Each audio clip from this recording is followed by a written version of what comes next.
ஹாய்ங்க, வாங்கங்க. நம்ம வீட்டில் வந்து வாழைப்பழம் வந்து வேஸ்ட்டாக கிடக்குதாங்க.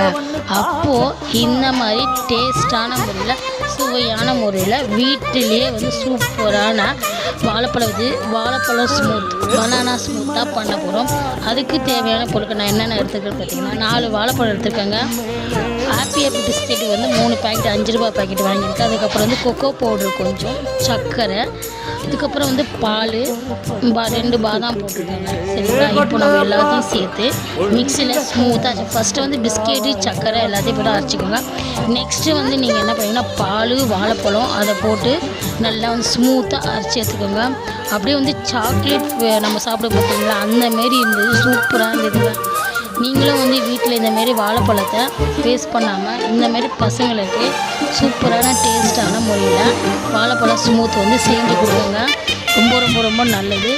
இதுக்கு வந்து நம்ம என்னென்ன பிஸ்கெட்டு எடுக்கலாம் பார்த்தீங்கன்னா, டார்க் ஃபண்டேஸ் எடுத்துக்கலாம்ப்பா, அப்புறம் ஓரியோ எடுத்துக்கலாம், இந்தமாரி ஹாப்பி எடுத்துக்கலாம், போர்பன் எடுத்துக்கலாம்.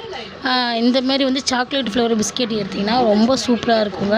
இது ஒரு 10 நிமிஷம் போல் ஃப்ரிட்ஜில் வச்சு சாப்பிட்டிங்கன்னா சூப்பரான கூல் பனானா ஸ்மூத் ரெடி ஆகிடும். இந்த வீடியோ பிடிச்சிருந்தா மறக்காமல் லைக் பண்ணுங்கள், ஷேர் பண்ணுங்கள். நீங்களும் செஞ்சு பார்த்து எப்படி இருக்குன்னு கமெண்டில் சொல்லுங்கள்.